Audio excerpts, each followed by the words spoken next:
Hello everyone and welcome to the week 2 update for Cozy Crops. Today is October 20th.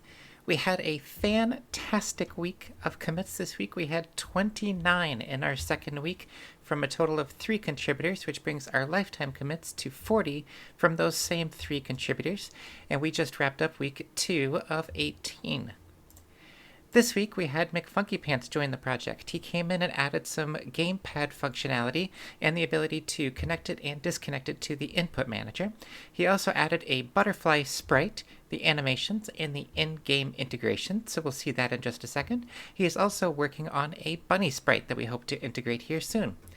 I went through and started to work on the player sprite. I worked on some hairstyles and accessories, and then while I was working on the animations, I learned from H that we're going to need to expand the player sprite sheet to accommodate for those new animations.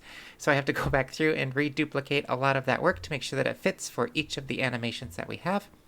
I also created a museum, the paintings, the awards, and the museum curator, and the onion and carrot crops.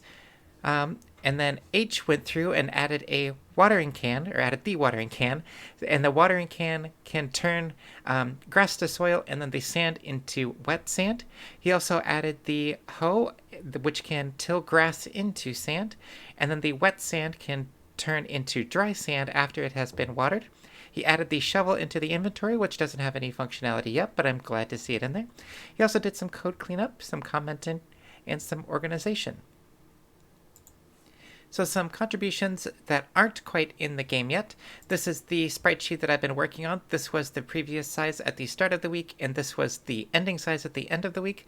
So after you add in all of these tool animations, which you can see right through here, you have to expand the sprite sheet in order to accommodate those. So I've gotten the shirt and the pants done. The accessories and the hair are not completed, but the arms are completed. It just doubled the size of the sprite sheet. This is the work in progress of McFunkyPants' bunny sprite animation. I'm very excited to see that in game. This is our onion crop cycle from the seed planting to the end inventory to the seed packet, the growth from 0 to 100% with a couple of animation sprites in there, as well as the dead plant animation for the onion and the carrot. We also have the work in progress for the different tools that we're going to be using. It's just a symbol of start and end for the different sprite sheets for each of the 4 tools that we plan on having.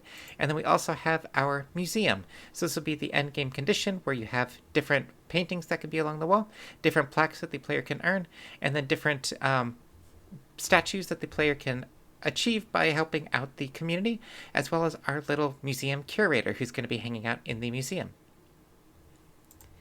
So if we were to jump on over to the demo here, I've already loaded it up here. We can press start. I'm going to clear out what I previously had in there so we can show that the new game elements are still working. And we can still pick our player.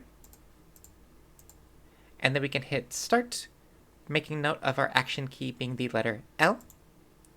So here we are, and first off you can see McFunkyPants' butterfly sprites. They are just flying around here with their little animations. They are so cute, so thank you for that, McFunkyPants. I also wanted to look at what H has been working on with our tools right down here. So currently the shovel is not doing anything, but if we were to click on the watering can and press the L key, then the tile that you are standing on will get watered. So that is very exciting to see. Thank you so much for that, H. And if we were to come up to a grassy area and we were to select the hoe right here and press the L key, we can turn a grass tile into a sand tile.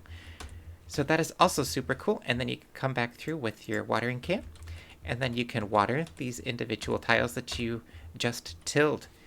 So that is super exciting to see the progress that we've been making in this week. So jumping on over to our Vikunja board here, we didn't quite get through all the items that we were hoping to this week, so we'll slide a couple of those tasks forward. A small victory in that is with the rework that I had to do for the character customization, that cleared out a lot of future character customization items. So with those clear, that leaves up some room in the future for Art to play catch up so that I can get those over to H so that he can start to integrate them into the project. So in the next coming week, we'll start to work on the day rollover aspect of it and finish up the tool functionality, as well as start to work on the inventory system, getting the art integrated for that. And then I'm going to try to dive into the code a little bit to figure out how crops can work and how trees can work and foraging can work to try to take that off of H's plate. But there's still plenty of ways to get involved from the coding aspect of it with inventory and tool integration, as well as the farming elements of it. And looking a little bit ahead, we'll be looking at store mechanisms, so like money tracking, buying and selling from the inventory. We also have lots of art in terms of crops that are coming up, trees that are coming up, foraging, buildings, and then some animations as well. So that is our weekly update for Cozy Crops. Thanks, everybody.